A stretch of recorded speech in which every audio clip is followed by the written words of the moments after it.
Hey everybody, Ralph Higgins, and I'm just about to do my qigong and then go for a run on a beautiful rainy day in um in Bellingham, Washington. And I was doing my meditation, and I had something that I thought I would share even before I go for a run. Usually I go for a run and then shoot a video, but um but I noticed there's so many people on edge these days, just lashing out, and some of them doing it passive aggressively, and others doing it pretty overtly. And so there's a thing called an overt.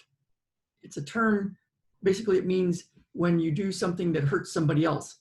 And then there's a term called a missed overt, and that means you do something that hurts somebody else, but they don't know it was you, but you're not sure if they know it was you, or you might get found out, or something that you should be doing but you're not. Doing the right thing would be the thing to do, of course, but then there's times when we don't do the right thing, and what happens is, of course, we think about it a lot, and it just kind of keeps going on and on, and it takes up a lot of our attention, and a lot of our energy to keep thinking about this missed overt, this thing that you did that could be hurtful for somebody, but maybe was more of a passive aggressive way of doing it, and you're not sure if they know it was you. So it's an interesting phenomenon.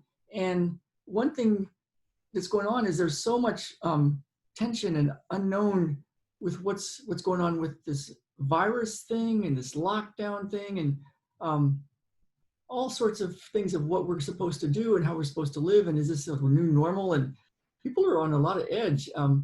People are lashing out against each other, and then even when they're not lashing out, they're talking bad about certain groups, whether you're on this side of how we should go about things, or you're on this side about how we should go about things. People are, some of them doing it in an overt way, lashing out, and others doing it in a passive aggressive way, a missed overt way. And it can take up a lot of attention. Of course, that just hurts the person that lashes out and is angry. But so I want to give you something that might be useful, like how to live in a way that might be different, that might be more helpful. And one of the things that I rely on, and it's what a lot of athletes rely on, and people that do really big things, or people that are in really trying times or difficult situations, is they come to have a faith, a belief in God, a higher power.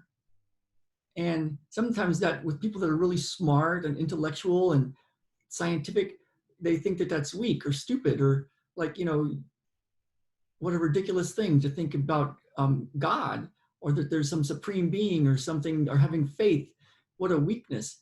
But the thing is, it's like, when it comes down to it, how much control does anybody have about when they're going to go, or about if some tragedy is going to happen, or anything?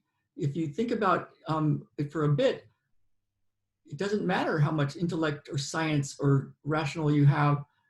If you're on your own, you really don't have control, really, after all, right? And so the people that seem to do great things and overcome great odds seem to have a belief in a faith that's not something that they can prove, but it's something that they can rely on, because we don't have control ultimately. And so one thing that I find really useful is to just notice the exact moment of the moment. And that might seem like, well, that seems like a waste of time, but it's really quite interesting if you actually give it a try and do it for a while.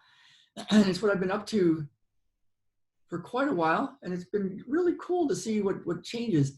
So the idea is to kind of look and listen and feel, but without having to judge it or name it, but just to be with it. Like today, it's the rain, and there's not much wind, and everything's pretty still, and the kids aren't up yet, and there's things scattered around the house, and so it's really quite interesting. So I wanted to put that out there today, that what I found is to just spend some time just noticing what I see and hear and feel, and then not trying to change anything, but actually noticing it. And what has been happening for me and my clients is that there's a peace that comes about what's happening in this exact moment without having to change it, and a happiness starts to bubble up. You know, in Qigong they call it Kai Shin. I believe that's how it's said. And Kai means open, and Shin means heart. And open heart in that system means happiness. So the idea is to how can you open your heart and allow God into your heart. And if you don't believe in God, it's okay, but that invitation is always there, I believe. So kind of a cool thing to think about if you want, and cool thing to play with. And I'm going to go for a run and hopefully not be too much in my head, and just noticing the trail and the rain and the forest. And I hope you have a really good day. All right, you guys.